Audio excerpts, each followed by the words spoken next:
కార్యాలయాలు ఇక్కడ వైఎస్ఆర్సీపీ ప్రజల తరపున ప్రజలతో పాటు కలిసి భారీ ర్యాలీగా వెళ్ళి ప్రతి జిల్లాలోనూ వైఎస్ఆర్ కాంగ్రెస్ పార్టీ ప్రజల తరపున చంద్రబాబు నాయుడు గారి ప్రభుత్వాన్ని గట్టిగా డిమాండ్ చేస్తూ పెంచిన కరెంటు ఛార్జీలు ఉపసంహరించుకునేట్టుగా ఒత్తిడి తీసుకొచ్చే కార్యక్రమానికి డిసెంబర్ 27వ తారీఖున చేయబోతా ఉన్నాం. అదే మాదిరిగా జనవరి 3వ తారీఖున కలెక్టర్ల కార్యాలయాలను మళ్ళీ ఫీజు రీయింబర్స్మెంట్ విషయంగా పిల్లలకు సహాయం అందించాల్సిన పూర్తి ఫీజు రీయింబర్స్మెంటు, వసతి దీవెన, విద్యా దీవెన, వసతి దీవెన ఈ రెండింటికి సంబంధించిన బకాయిలు 3,900 కోట్ల రూపాయలు ఏదైతే ఉన్నాయో చంద్రబాబు నాయుడు గారి ప్రభుత్వం ఏర్పడిన తర్వాత పూర్తిగా పిల్లలకు ఫీజులు కట్టకుండా బకాయిలుగా పెట్టిన నేపథ్యం. జనవరి, ఫిబ్రవరి, మార్చికి సంబంధించిన ఫీజులు ఏప్రిల్లో వెరిఫై చేసి మామూలుగా మే మాసంలో ఇవ్వాలి. చంద్రబాబు నాయుడు గారి ఎన్నిక మే 13వ తారీఖున జరిగింది. జూన్లో ఆయన ప్రమాణ స్వీకారం చేశాడు. జూన్లో వచ్చిన వెంటనే ఆ ఫీజు రీయింబర్స్మెంట్ ఇవ్వాల్సింది. మొత్తం 4 క్వార్టర్స్కు సంబంధించిన ఫీజులు మామూలుగా వైఎస్ఆర్సీపీ ప్రభుత్వంలో ప్రతి క్వార్టర్ అయిపోయిన వెంటనే, ప్రతి 3 నెలలు అయిపోయిన వెంటనే 4వ నెలలో వెరిఫికేషన్ చేసి 5వ నెలలో ఫీజులు ఇచ్చే పరిస్థితి నుంచి ఏకంగా సంవత్సరం అయిపోయినా కూడా 4 క్వార్టర్స్ వరుసగా 4 త్రైమాసికాలకు సంబంధించిన ఫీజులు పెండింగ్లో పడిన నేపథ్యంలో వసతి దీవెనకు సంబంధించి ప్రతి ఏప్రిల్ మాసంలోనూ క్రమం తప్పకుండా వసతి దీవెన కింద పిల్లలకు తోడుగా ఉంటూ మరో 1,100 కోట్ల రూపాయలు వైఎస్ఆర్సీపీ ప్రభుత్వం క్రమం తప్పకుండా ఇస్తా ఉన్న నేపథ్యంలో అది ఇవ్వని చంద్రబాబు నాయుడు గారి ప్రభుత్వాన్ని గట్టిగా నిలదీస్తూ విద్యా దీవెన, వసతి దీవెనకు సంబంధించి విద్యా దీవెన కింద 2,800 కోట్ల బకాయిలు, వసతి దీవెన కింద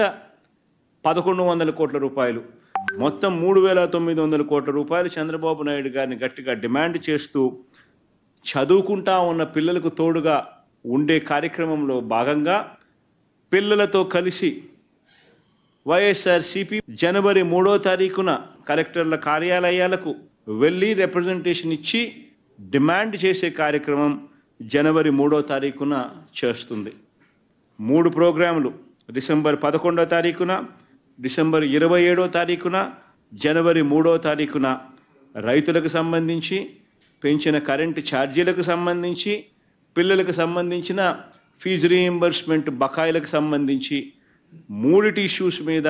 వైఎస్ఆర్సీపీ గలం విప్పుతా ఉంది. గట్టిగా ఉద్యమ బాట పట్టే కార్యక్రమం చేస్తుంది. ప్రజలు ఎదుర్కొంటా ఉన్న సమస్యల మీద, మరీ ముఖ్యంగా 3 ప్రధానమైన అంశాల మీద, రైతుల సమస్యల మీద, కరెంటు ఛార్జీల బాదుడు మీద, పిల్లలకు చదువు సంబంధించి ఫీజులు కట్టలేని పరిస్థితిలో ఉన్న పిల్లలు ఎదుర్కొంటా ఉన్న సమస్యల మీద, ఈ 3 అంశాల మీద వైఎస్ఆర్సీపీ డిసెంబర్ మాసంలో ఈ 3 అంశాల మీద గట్టిగా ఉద్యమ బాట పట్టే కార్యక్రమానికి శ్రీకారం చుడతా ఉన్నాం. ఇందులో భాగంగా డిసెంబర్ 11వ తారీఖున రాష్ట్ర వ్యాప్తంగా ఉన్న అన్ని కలెక్టర్ల అన్ని జిల్లాల్లోనూ రైతుల తరపున వైఎస్ఆర్సీపీ రైతులకు సంబంధించిన ప్రధానమైన అంశాలు, ధాన్యం సేకరణలో రైతన్నలకు జరుగుతూ ఉన్న అన్యాయాన్ని ప్రశ్నిస్తూ, ధాన్యం సేకరణలో కనీస పెట్టుబడి ధర ఖచ్చితంగా ప్రభుత్వం వైపు నుంచి వచ్చేట్టుగా ఒత్తిడి తీసుకొచ్చే దాంట్లో భాగంగా కనీస మద్దతు ధర రైతులకు ఖచ్చితంగా వచ్చేట్టుగా చేస్తూ రైతులకు